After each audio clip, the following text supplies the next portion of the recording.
Most accounts of haunted dwellings are connected with, if indeed they are not derived from, some terrible tragedy. The legend of the old haunted house at Birchen Bower is, however, not without its comic element. As usual, gold is at the bottom of the story. Whatever amount of credence the reader may be willing to give to the sights and sounds declared to appertain to Birchen Bower, that some kind of hereditary trouble belongs to it can scarcely be denied, as the following particulars, derived chiefly from an article by Mr. James Dronsfield in the Oldham Chronicle for 1869, will make manifest. About the latter end of July 1869, a body buried in Harperhay Cemetery was declared to be that of old Miss Beswick, whose mummified corpse had long been exhibited as a curiosity in the Manchester Museum. For upwards of a century, so it was alleged, the rightful heirs of Birchen Bower, Rose Hill and Cheatwood estates had been kept out of their property by a crafty stratagem, and the burial of the body of the so long deceased lady was to be the means of restoring to the family of the former owners their long withheld domains. The ancient homestead of Birchen Bower, Hollinwood, was a quaint four-gabled edifice built in the form of a cross and remarkable for the beauty of its summer surroundings. All of it save the southern wing was demolished some years ago, but the spirit, or whatever else it may be termed, belonging to the residence, did not desert the spot when so much of its beauty and interest was destroyed. A large barn that is still, or was recently standing, and which bears the initials of the Beswick family engraved on it, with the date of 1728, but which appears to have been built much earlier, is the centre of quite a number of legends and superstitious stories. Miss, or Madam Beswick as she is often called, is the nucleus about which all these curious myths gather. Who she really was would seem to be somewhat uncertain, but tradition states that she lived at Bower House and farmed the estate until old age compelled her to retire to a little stone cottage. This stood on the brink of the mill stream that rippled through the sloping front garden. The old lady was said to be very wealthy, and when the rebels under Prince Charlie visited the neighbourhood in 1745, she was terribly afraid they would requisition her belongings, so secreted vast sums of money and articles of value about the premises. The Scottish intruders did not carry the war into Miss Beswick's territory, but the relatives of the old lady could never afterwards induce her to reveal where the hidden treasures were. A few days before her death, it is said, she promised if they would carry her up to Bower House, she would disclose the secret and point out where the gold was secreted. But they neglected the opportunity. She became suddenly worse and died, leaving the whole affair enveloped in mystery. Here was indeed a capital foundation for a ghost story, but better material lurks behind. 100 years passed away, and the body of Miss Beswick was not buried. Why this interment was so long deferred has been variously stated, but the following account would appear to embody the most popular, if not indeed the most historical elements of the case. A brother of Miss Beswick was supposed to have been considered dead, but just before the coffin lid was screwed down, signs of animation were noticed, restoratives were applied, and after having been in a trance for several days, he revived and lived for many years after. This circumstance is supposed to have made so intense an impression upon the mind of Miss Beswick that she left her estates to Dr. White, her medical attendant, to be held by him as long as her body was kept above ground. The doctor embalmed the body and thus was enabled to keep it unburied, and so withhold the property from the long-expectant descendants of the Beswick family. Whatever may be fact and what fiction about this tradition is not in our power to say, but the following extract from the Manchester Guardian of Saturday, August 15th, 1868, is certainly confirmatory of some portions of the popular account. A curious interment. On the 22nd of July were committed to the earth, in the Harperhay Cemetery, the remains of Miss Beswick, removed from the Peter Street Museum.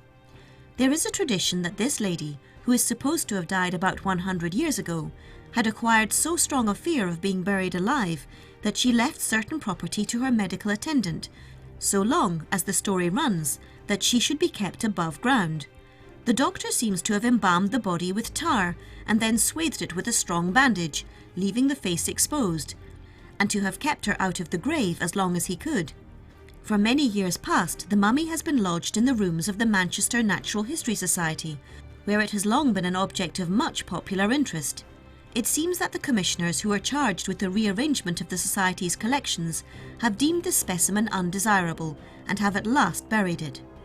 One of the curious arrangements tradition asserts Miss Beswick bargained for was that every 21 years her body should be brought to Birchen Bower and remain there for 1 week, and old folks, who should know about it, declare the body was taken there at the stipulated times and put in the granary of the old farmstead.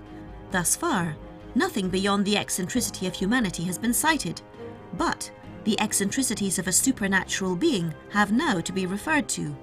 In the morning, state these authorities, when the corpse was fetched, the horses and cows were always found let loose, and sometimes a cow would be found up in the hayloft of the barn, although how it came there was indeed a mystery, as there was no passage large enough to admit a beast of such magnitude. The last prank of this description played by Miss Beswick, so far as our information goes, was a few years ago, when a cow belonging to the farmer then tenanting the place was found in the hayloft, and it was the firm belief of many thereabouts that supernatural agency had been employed to place it there. What made it particularly ominous was the fact that it was the 14th anniversary of 7 years since Miss Beswick died, and it was a well-established fact that something supernatural happened or was seen at the expiration of every 7 years at Birchen Bower. How the cow was got up to the hayloft was a mystery to everyone, whilst that blocks had to be borrowed from Bower Mill to let it down through the hay-hole outside the barn was an equally well-known fact. After Miss Beswick's death, her old house was divided into several dwellings, and many strange stories are rife of the marvellous things therein seen and heard. One family had grown so familiar with the apparition of the old lady in the silken gown that they were in no way alarmed when she appeared. Sometimes when they were seated at supper, a rustling of silk would be heard at the front entrance, and presently a lady arrayed in black silk would glide through the room, walk straight into the parlour, and then disappear at one particular flagstone. It was a harmless spirit, annoying no one, and her appearance never drew forth any further remarks from the family than, "Hush, the old lady comes again." In another part of the dwelling an inmate had a treadle lathe for wood turning, which he used after his day's work was over in doing petty jobs of joinery for the neighbours. Sometimes when he went into his little workroom, an invisible visitor would be working away with the lathe in full motion. It is now about 85 years since the almost forgotten barley times made sad oppression amongst the poor people of this country. Protection had nearly ruined the nation, flour was at a fearful price, and good bread scarcely obtainable. As a body, the handloom weavers were starving for want of food, but one of them, Joe at Tamer's, made such large purchases and seemed so flush of money that everybody was puzzled. It was well known that Joe had a large family of small children who were supposed to depend for their daily bread upon his labours with the shuttle, and yet it was clear that they were stinted neither in food nor clothing. Joe lived in one wing of Birchen Bower House, and it was whispered that he had found the gold which had been hidden by Madame Beswick. Years passed away before the source of Joe's wealth was discovered, but eventually he confessed that he had pulled up the floor of the haunted parlour, intending to put up a loom for one of his children to learn to weave, and in digging the treadle hole he had found a tin vessel filled with gold wedges, each valued at £3 10s.